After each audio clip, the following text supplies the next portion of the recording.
My name is Fraser. My name is Mark. And we are the hosts of the geekiest show alive. To the outside world, we're ordinary geeks. But in the Fab International Studios, we talk comics and find other geeks just like us. This is Geek of the Week.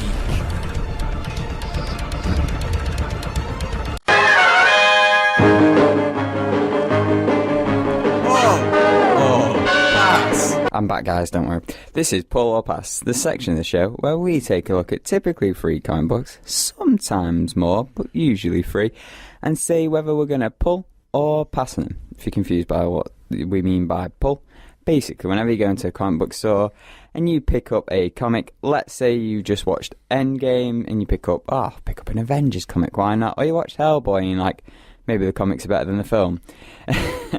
And let's say it's a 1, it can be a 2, a 3, it can be a 50 or whatever it is. The clerk behind the desk will ask you if you want to add this to your pull. You say yeah. Basically, whenever a comic from Hellboy or Avengers comes out, they'll stick it behind the desk for you, sort of almost like a subscription service, but less intense, less we need your money every month, more like, hey, whenever you're in, we'll keep it behind for you, we'll keep it safe. And it's a nice sort of guarantee, because, you know, sometimes people just we'll just walk into a store and be like, I fancy that comic book, and then you're left without your comic book that week. And if you're starting a collection, you might have 1, 2, 3, 4, and then have to jump all the way to 7, 8, and it can be frustrating. And then you have to try and find these issues, and it can just be a nightmare. Or sometimes if you're checking out a book that's not as popular, some comic book stores might not bring it in, or might only have 1 copy. So it's important to, you know, get stuff on your pull. And if you know stuff's coming out early, like the big publishers will do solicitations months in advance to let you know what books are coming out. You can check them out online or in a book. You can go, oh, this looks cool, and then you can tell your retailer, hey, you're okay to add this to my pull, and then that way you can guarantee that you're going to get the book. It's just a nice guarantee, and you can always take stuff off your pull if you like. Yeah, you can always, if you like, decide you. Even if they've put it back before, you can say, I've gone off it, can you just not? And they're okay with that. Sometimes it's nice to give them a bit of clearance, especially like usually a couple of weeks. Just don't be like, oh no, I'm done now, because then they're like, well, now I've got a 7, 8 and 9 I've got to try and sell, and no others, you know, previous. So sometimes it can be a bit harsh, but you know, build a relationship with a comic book store. It's really nice, and it's just gets you more in that geeky environment. Indeed. Indubitably. Now, this week we had a very exciting week for Mark, because he is a huge fan of a series called Descender, and we got the sequel this week, the start of the sequel anyway, called Ascender. Now, Mark, we're going to start with your thoughts and feelings, because this is your book. Would you like to know how I read Ascender? Go on. I didn't read it in comic book form. It was actually available as part of a Humble Bundle. The first issue, plus all of Descender, plus loads of other stuff, is on offer on Humble Bundle at the moment. You can give money to charity, and it's like $15. Wow, that's really good. It's a $15 minimum. You can give as much as you like to the charity. Yeah. But for $15... you can get all of Descender and Ascender plus of other stuff, and that's just brilliant. And it just came up on my Facebook before I ended up going to the comic book shop, and I was like, "Oh, here we go." I am going to go and buy the comic, but still, it is worth. If you want to try Descender, now is the time, because you can get the whole lot for £15, which is it's a smart thing to do. Not as even well, £15. Sorry, £11, $15. Yeah. Oh yeah. Exchange rates. We're not that bad with the dollar yet, you know, with Brexit and that. No, don't. It's getting closer. But we don't talk about Brexit. We talk about nice things. And we escape the real world. I am going to go and get the comic book version of it, but just for completion's sake. Yeah, no, I can say. But this book means a huge amount to me. Because you emotionally broke at the end of Descender, weren't you? And I've been waiting for it. It feels like I've been waiting for it forever. And the fact it came out the same week as Endgame, I was like, really? The two things at the same time? Come on now. And but it means as much as Endgame to me, this book. And imagine if it was terrible. Yeah. Imagine if Endgame was terrible, Fraser. I just can't even imagine. It's not though, is it? This was Yeah, outstanding. It was incredible. This was outstanding. And Nguyen's art, I mean, I loved it, and his robots were gorgeous. Yeah. You're not going to see much of that, and I was like, okay, well... Yeah, because it's a different world now, isn't it? Yeah. Descender was all about the robots, and now this seems more like a magical sort of element. But his robots were gorgeous, and it turns out his everything is gorgeous, because Yeah, this is anything just he a does. gorgeous, gorgeous book. And, I knew that. I feel like I'm stating the obvious here. Yeah. And... But you're right to say it, though, because there is that expectations there, and then you like... There's that and we've had it before in the past where, like, a book, we've had high expectations for a book and it sort of let us down, or it's not lived up to the hype. We've also had times where it's exceeded our expectations or met it. So it's important to, I think share that. Lemire and Nguyen have got this combination that's like once in a lifetime good, and there's a genuine care and love that they both have for this world and the story they're telling, and the quality just shines, absolutely shines. It's everything from like the what's it called when it's got the box at the top of a panel? There's a word for it.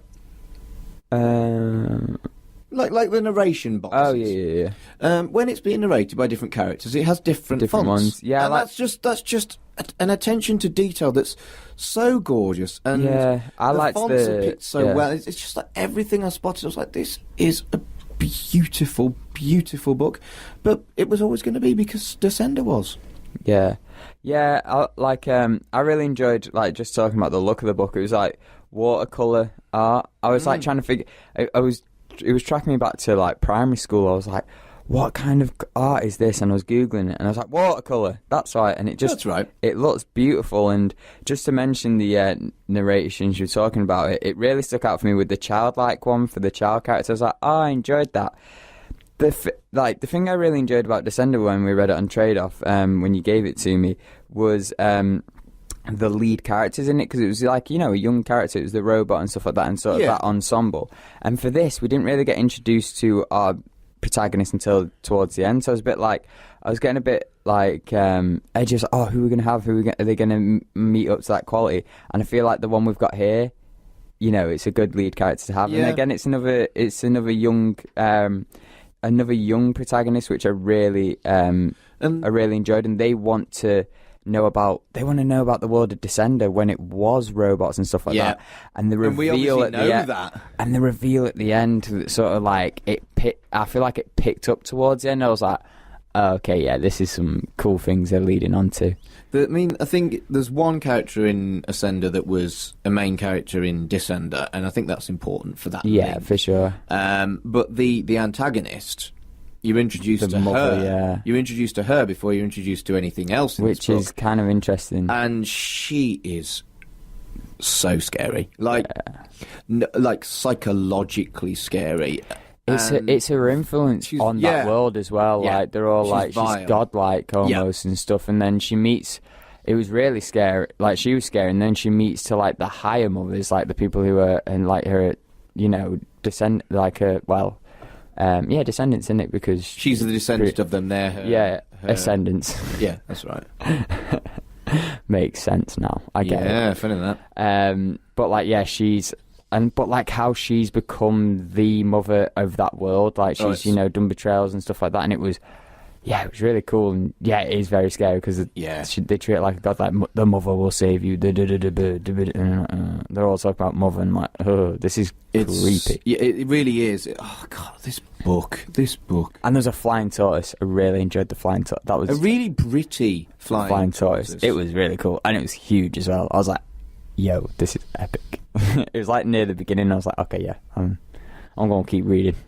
Funnily enough, I think you're going to pass it, aren't you? Funnily enough, this is just a pull. All kind of pull. Imagine if it had been a pass. Imagine I'd have been more heartbroken than not being able to talk properly. Exactly. More heartbroken than jaw broken, not heartbroken. Wow. No, this book is something very special. something very, very special, and I just want all of it immediately. So you're going to get it all on digital, all in physical, and in trade, and special editions. Because I collected Descender in trade, in my head, I want to collect it in trade so that it looks pretty on my shelf. But I just can't. I have to collect this in single issues because it's a super expensive thing to do. I think more comic book stores should do this, but I don't think it'd be good financially. But as a business thing, it'd be really cool. I think it'll get more people in. What you could do is you could collect all the single issues and then sell or keep the single issues and then get the trades from that. I've thought about doing that. I think it would be really cool. That's probably what I'll do is I'll buy the singles and then buy the trade and then flog the singles on eBay or something. I don't know how financially viable it would be for comic book stores. Probably wouldn't at all. But like if they did a thing of, if you bring in the issues of the comic book, we'll give you the trade. But they probably make more money on trades than single issues. No, I wouldn't. I don't think that would make a business sense. Or give you a discount on the trade, maybe. Maybe a discount on the trade. But if you think about it, it's what, £3-4 a comic. So let's say a trade's six times. It's 18 to 24. You've made that money there, and then if you give them a discount with the trade. With that Humble Bundle, I do like the idea of owning more digital comics because it's just cheaper as well, isn't it? It is cheaper, and particularly the Humble Bundle thing, that was a test for me because if it had been pants and I hated it and it didn't work, then so what? I goes a few quid to a decent charity. But I now own even more Jeff Lemire, so that's not a bad thing. It's never a bad thing, is it? Pretty good. I haven't said actually. Yeah, it's a pull for me as well. Yeah, you'll just read mine though, won't you? You won't actually buy it. Oh yeah, definitely. Oh no, I'll read yours. I'll keep your issues. You can buy the trade. Actually, that's not such a bad idea, is it? Good work. Teamwork makes the dream work. Now, the next book we're going to talk about is in relation to Endgame, and it's Thanos #1. It's the start of his new series, and it's a 6-part limited by the looks of things. Yeah, it's a new team. I think it's one of the first Thanos books or books with Thanos in that's not written by Jim Starlin, who created him. It's instead written by Tina Howard. Oh no, yeah, Tinny Howard. Sorry if I'm butchering your name. I am dyslexic. If you're listening as well, hey, we liked your book. I'm guessing I enjoyed it. But Mark, what were your thoughts on the book? My initial reaction was it was too obscure and too complex for what it was supposed to be. It was clearly a cash-in on Endgame. Ooh, look, there's Thanos, we'll buy the comic. But I felt like the bad guy was too obscure, or the antagonist, depending on whether or not you think Thanos is the good guy or bad guy. The antagonist is too obscure, and as a money grab, I don't think it did its job. I don't think it gave us enough engaging stuff for the casual, only watch the films fans, as it should have done. The casual fan that picked it up because they liked, they don't read comics but they liked Endgame, will be disappointed with this. It's too complex. The bad guy's confusing. The plot is odd. The universe isn't what you see in the cinema. I think it's a mistake. The story itself and the artwork were actually pretty good. I didn't enjoy it enough to want to carry on reading it myself, but I did feel like it was a good comic, and the ending was exceptionally well done. The comic book cliffhangers are cliche these days, but I felt like that ending was done really well, and it was a good book. I really liked the art, but I just felt it failed at what it was supposed to do. See, I disagree that it was a cash-in. I think what it was supposed to do is, because there's been a load of Thanos storylines going through recently in comic books, like I say, with Jim Starlin usually at the front, and he's had a lot of his own series, even before Infinity War, before he was like, the main thing. I think the other book that came out this week, Avengers, I think Edge of Infinity, I feel like that's more of a cash-in, because even in their description of the book, they put in bold Endgame, but that MODOK was the villain and stuff like that. And that MODOK, as in the hamster thing? No, he's not. That's a bit like Alan Seasons. Isn't he a modified hamster? No. Where did I get that from? Which one's a modified hamster? You might be thinking about Squirrel Girl. No. No, he's a giant head in a way. He is silly, but he's not a hamster. I am right. Carry on. I'm googling. I'm Okay. convinced he's a modified hamster. But I don't believe it's a cash-in for... I feel like there will be people who have seen Endgame and be like, oh, I want to read more about Thanos, who will go into this, and it might not be for them, but it might be... What I hope it is because at the beginning they describe the Thanos in comics, how he's always been obsessed with death, and that's a different Thanos that you get in the films. In the films, Thanos isn't obsessed with death, he's obsessed with his agenda and why he thinks it's, his ideal that he thinks half the world should disappear. And he's not obsessed with death, but in the comics he's, falls in love with the embodiment of death, and he's always trying to satisfy her. So I think this was more leading towards the comic book fans of Thanos, which is... I do totally agree that there will be people who pick this up expecting Thanos from the films, but that's not the one you're getting. It's the one from the comics. And I think with that in mind, I think they did it really well, and I really enjoyed the relationship between Thanos and Gamora, because that is something that is touched upon in the films. Oh, yeah. And it's really well touched upon in this, because it sort of... It emphasises that Gamora wasn't willingly, a daughter of Thanos. And I liked seeing all the different children of Thanos. Like, we saw the ones we've seen in the film, like Ebony Maw, Proxima Midnight, but we also saw ones that we haven't seen in the film. And it was cool to see. Like, I haven't read much of Thanos. I've read some of the stuff, obviously, in the Infinity comics and the many, many Infinity comics, and seen him as a villain. But seeing him as the lead character... Well, I won't really say protagonist or antagonist at the moment. But anti-hero? But not even calling that. A hero. Just like lead character. Mind you, Vader's led his book and been a villain, so yeah, we'll just say villain for now. But seeing him in that lead role, it was kind of cool to see, and seeing... Oh yeah, I'd agree with that. I liked his relationship with the children of Thanos as well, because they weren't, completely obedient. They weren't saying everything. They actually challenged Thanos. And Ebony Maw had this great thing where it's like, yeah, well, if we didn't challenge you, you wouldn't, like, that's not what you want, is it? You want people who, are almost on your level, and Thanos accepts that. And I really enjoyed, just that relationship with Thanos and all the characters involved, to be honest. And I was like, nice. And the thing of him being obsessed and wanting to be in a relationship with the embodiment of death has always been silly, but it can work in comics, and it can't work in the films really, unless you make death Hela from Ragnarok, and that can sort of work. But I think the Thanos in comics and the Thanos in films are two different. They have two different agendas to why they want to, evaporate the universe. And so if you're expecting that Thanos from the films, you're probably not going to see it. But if it's a Thanos that, even if you've just heard about Thanos in the comics, it's definitely one I'd recommend checking it out. Maybe check out some early Thanos stuff as well, if you feel like it's a bit too much of a leap in the ocean and not a dipping your toe in. Yeah, I don't think this is a good starting point for Thanos, to be honest with you. I think it is if you go in expecting Thanos from the films, it's not a good one to start off. If you know Thanos is different and you want to see how Thanos is different, then it would be a good way to start, if that makes sense. I know it's a bit complicated, but...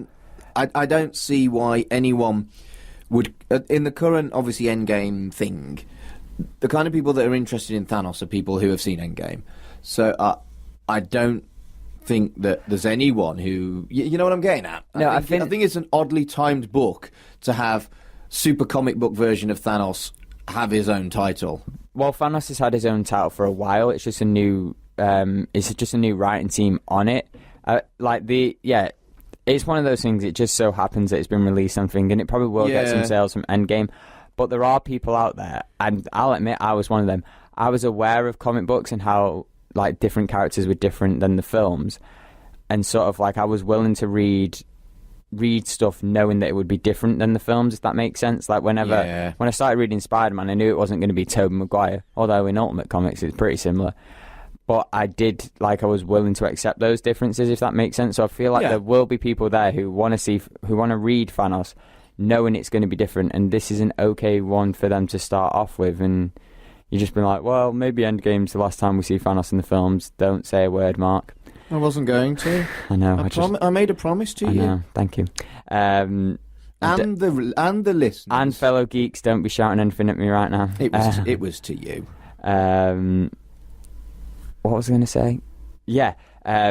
This might be the last time we see Thanos. Let's see what he's doing in the comics. It might be one of them. I also feel like Thanos has got a huge fan base in the comics, which is a fan base. A fan base. Oh, hey. Oh, it hurts to laugh.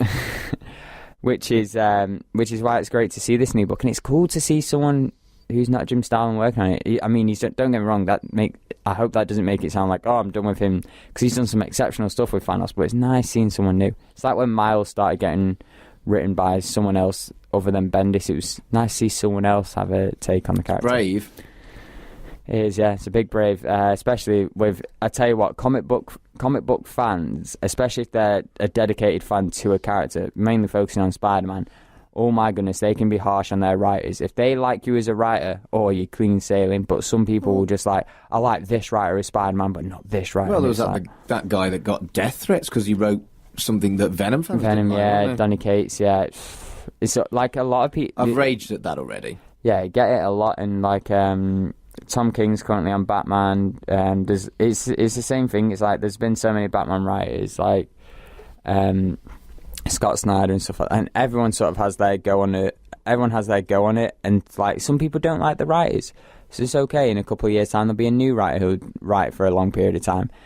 But it can be so much toxic fan base, which is a bit annoying. I've always enjoyed new writers, and I just take it almost as a fresh start in a way, or like, because comics are so long running.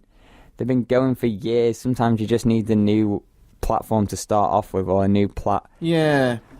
A new platform just to reset yourself and be like, okay, this is what I'm reading now. But yeah, I think I'm going to add this to my poll, just because I want to read a bit more Thanos. You've convinced me it's less bad than I thought it was, but yeah. The reality is I didn't enjoy it as much. Yeah, I think as I need to for this to go on my poll. My poll is massive. Huge.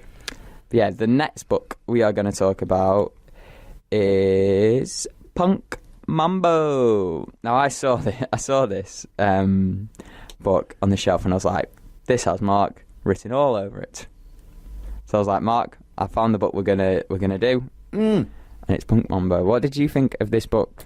I think you might be surprised why I liked this book over. Because you're right, the look and the style is very me. But I liked it because it reminds me of my holiday in New Orleans.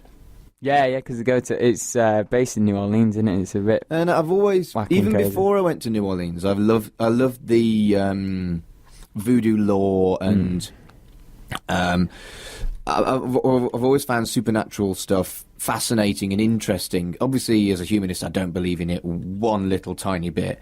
But it doesn't mean that stuff like Buffy the Vampire Slayer and Sabrina and anything like that isn't something that I really, really engage with and really, really enjoy. And it was very much like this in a setting that I really love as well. When we went to New Orleans, and I meant it when I said it, I said I'd like to retire here. Yeah, amazing. It's a beautiful, quirky, odd city that. Yeah, it suits you to a bill, to be fair. I just fell in love with the city, and part of the reason why I like the Cloak and Dagger TV series is that it's set in New Orleans. And anything that's set in New Orleans, I kind of like keep an eye out and go, oh, yeah. I see. And I just want to go back to New Orleans. And Did this book take you on a trip to New Orleans? A little bit, yeah. It starts in the swamps, and having kayaked in the swamps, it was just so cool. And I've never been. You're a huge traveller. You love going all over the world at the drop of a hat and visiting anywhere and everywhere.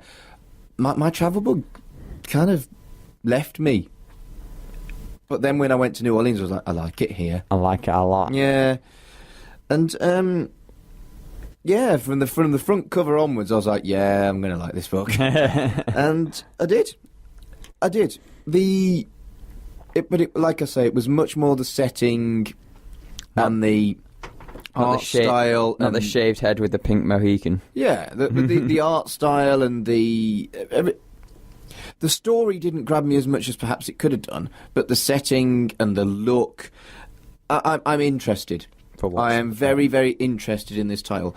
Perhaps once the novelty of it being set in New Orleans and having the kind of cool voodoo stuff that I find fascinating involved, if that fades, then this might not be a book that I will read forever. But yeah, I liked it a lot, and I think that this is a pull for the time being. But while it's there, you're on board. I've made some notes for a change, Mark. Gosh. And it is in all caps, dog, and then dogs. Because there's a dog, but they use it... the word dogs. They don't use it in a good way, though. He's not a good dog. No. It's kind of voodoo dog. It is a voodoo dog. And I was like, oh no, he's a bad dog. And then there's more. I'm like, oh no. Bad dogs. Do like a dog in comic books, even if they are used for evil. But yeah, that was just my... I don't know why I was like... Wow, that was your note. Dog and dogs. I'm going to make notes. And New Orleans, because I had a feeling you would like it, because in New Orleans, I was like, oh, this is really... Like, judged the book by its cover. I was like, oh, this looks like Mark's... and you weren't wrong. Mark's thing. And then when I read and said New Orleans, I was like, oh, this is definitely going to be Mark's thing. Yeah, this was a book for you, Mark. And... for me personally, I'm not really into that sort of like voodoo stuff like that. I mean, I really do enjoy a good book about dogs. But these dogs, man, they don't seem that good. So it's probably going to be a pass for me. But that isn't a comment on the book at all. It's a really good book, and if your tastes are more towards Mark, then definitely pick it up. I just know I think I know the more and more we do pull or pass, the more and more I do trade off. I sort of know my taste more. And that's the thing with Pull or Pass, it's always sort of going to be sort of taste-based. We always try and give a good commentary on the books. Yeah. And I feel like you did that exceptionally well there, that I don't really need to sort of chime in and go, oh yeah, also this. I just sort of go, dog. So, yeah, for me, it's a pass, but it's not a negative pass. It's just like, if your taste is more towards me, then for me, it was a pass. It might be different for you as well, to be fair. You might just see, if you're one of them where it's like instant dog, instant pull, I thought it was like that. But maybe I'm not. I'll probably read Mark's when there's more dogs. It's like, yo, Mark, what are those dogs up to in Punk Mambo? But yeah, that's this week's Pull or Pass. But like we say, it's all sort of about opinions when it comes to comic books, and it's all about taste. So we want to know, if you checked any of these books out, were they on your pull? Were they on your pass? What was actually on your pull this week as well, if it wasn't these 3 books? There's so many more comic books out. What did you pick up? You can let us all know on our Facebook group, on Twitter, and on YouTube comment section below the YouTube video for this. To listen to Geek of the Week, be sure to tune in next week. Same geek time, same geek channel. And if you want to follow us on social media, it's at GOTW Radio on Twitter. Search for Geek of the Week Radio Show on Facebook, and to listen again, it's www.mixcloud.com/Geek of the Week Radio Show.